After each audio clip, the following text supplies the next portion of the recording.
So I made an investment this late spring, early summer to purchase some herbs, culinary herbs that I would eventually use in my recipes that I like to cook with, and I was starting to grow them outdoors and keep them outside. I was planning on transplanting them into a raised bed style garden box, and I had consciously picked out some of these herbs for that they are already planted in organic soil, and the seeds are, I believe, non-GMO.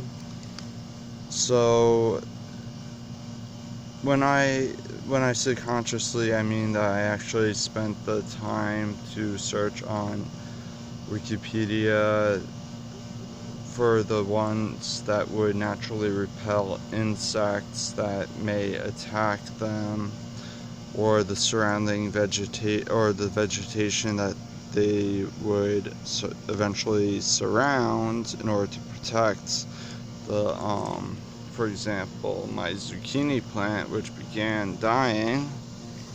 The zucchini plant was developing some beautiful flowers that are, some of them died and some of them are just closed, and the plant is still healthy. However, I noticed the reason why they're probably dying is because the roots are being attacked by these potato bugs. And I'm not 100% sure whether or not that potato bugs are protectors of these plants, just like earthworms would be, or that they would be the cause of attacking the certain vegetation around the roots. Now, the zucchini plant, I believe, and the strawberry plant I had purchased, the ones that, but they're both being,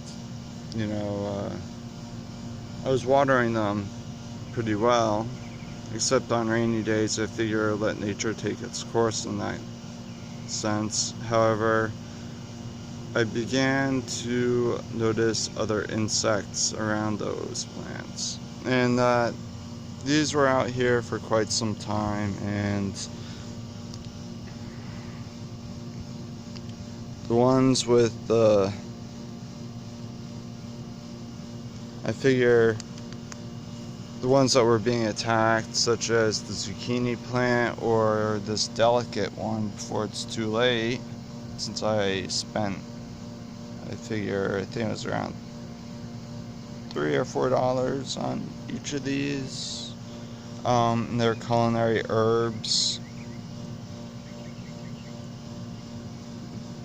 Instead of transplanting them into soil, I would instead reuse Pepsi bottles on the 4th of July that signify with the logo of red, white, and blue, or should I say cola bottles, and that they advertise for real sugar, and those exclude the fructose or the corn syrup. So they don't contain any artificial sweeteners, for example, and that I figure, red, white, and blue, 4th of July, recycling, and that these herbs would thrive indoors just like my scallion plant that I have by my windowsill. So I plan on transplanting some of these chives, or maybe all of them potentially into one of those bottles with the scallions, and possibly one of these nice basil plants that have a stronger stem, because I would probably enjoy using them in my cooking. That way will be then sure whether or not they're being attacked by insects or not, and that there's still help. I'd be able to keep a close eye on them.